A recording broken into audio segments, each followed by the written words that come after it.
Kids are our future. If they're not taught and trained right, we will lose the next generation. We're losing our freedoms now because our kids are not taught the Constitution, the Declaration of Independence. They're not taught the sacrifices that were made from our forefathers. And they're being eroded right now, and that's not good. Thomas Jefferson wrote, if a nation expects to be ignorant and free in the state of civilization, it expects what never was and never will be. And that's where we are. We have to make our schools better. They make for a better community. We have good schools, you have good people moving into the community. We have bad schools, the community will go downhill. And I want to do what I can to better our community and, move the school forward. Thank you. Kelsey. I want to thank you guys all for coming out here tonight. For those who don't know me, my name is Steve Kelsey. I'm a 1982 graduate of Field High School. I have been married for 27 years to my wife, Lori. We have 3 daughters. 2 are Field graduates and 1 will graduate this year. After high school, I enlisted in the Army and served 4 years with the 82nd Airborne Division. And for the last 25 years, I've been in sales and customer service with Graybar Electric in Akron, Ohio. About a year and a half ago, I was invited by the former superintendent to join a committee called Key Citizens Group. And what that was, our charter was to identify some of the issues and obstacles that were preventing us from passing a levy. It was made up from people on both sides of the issue, from both parts, both townships. And some of you were at some of those meetings, and some of you may have heard those meetings got contentious. And we argued, and we debated. But they were good meetings. At the end of each meeting, we walked out and had Paul and shook hands and talked about football and said, I'll see you next time. And the next meeting went pretty much the same way. But at the end of our meetings, we all knew where each other stood, whether we agreed or disagreed. And the one thing that I took from that was that is such a great forum for our community to discuss our concerns and issues with the school. A lot of times you go to a school board meeting and you have an issue and you sign a card and you get up and you try to jam 10 minutes of ideas or concerns into 3 minutes. You sit down and then you feel like you wasted 3 minutes of your life because nobody listened to you. If I'm fortunate enough to be elected to the school board, I would like to reactivate some kind of committee like that where we listen to the community. This is your school. This is not the school board's school. One of the other things we came up, and Randy alluded to it a little bit ago, was long-term planning. We talked about that meeting. We've got some issues like a stadium that's about ready to be condemned.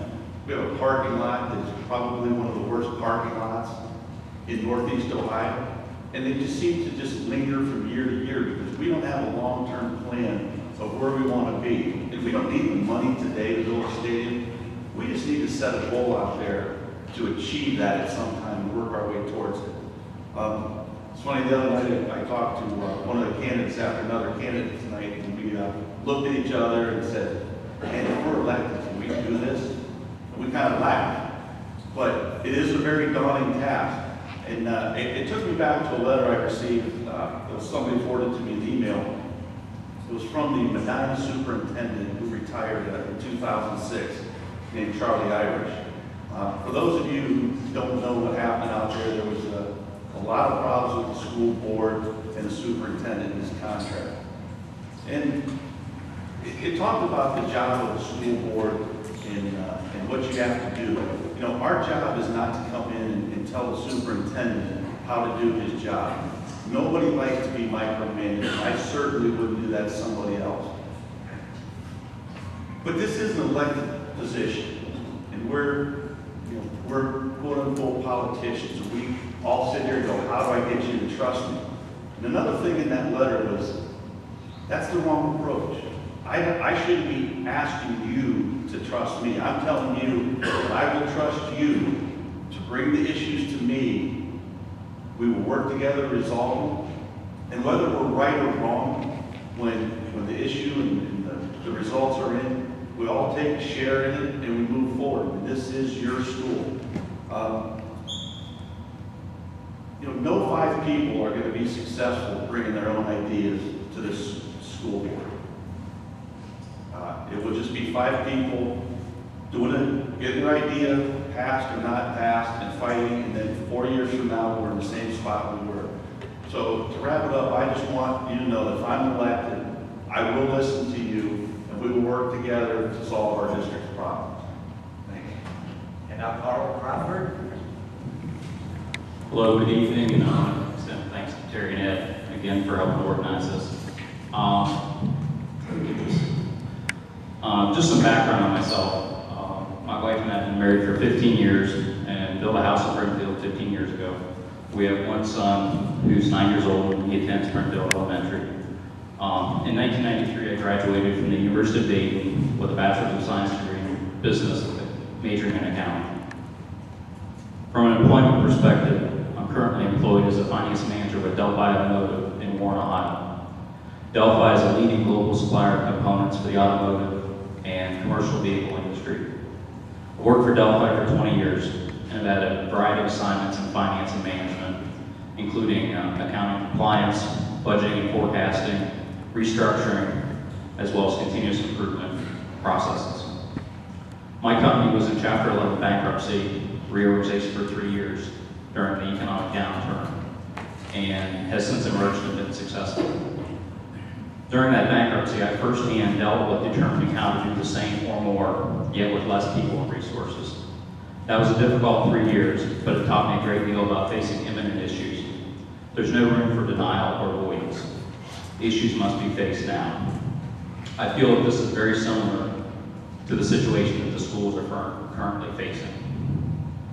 Why am I running for school board? Honestly, I've become concerned about the status of the Field District at multiple levels over the past several years based on decisions made in the district. Due to my finance experience, I made several attempts to assist the board and prior staff with no positive results and reached the conclusion that the only certain way to have impact would be run for school board. So I was faced with options: quit caring and move to another community, quit caring and remain living in Field and continue my son either attending Field or move to an open enrollment district. Or 3, take the responsibility and run for school board. So here I am. I picked 3. To me, a school is an organization with priorities that must be established as well as maintained. Here are the priorities that I observe. Number 1, our students. We can't lose sight of that. Can't just say it, we must live it. Second, we need to enhance school safety and security. Next, establish a renewed vision for the school district, which has been mentioned by several of the other candidates. We need a vision. We need to combine that vision with a plan for maintaining excellence.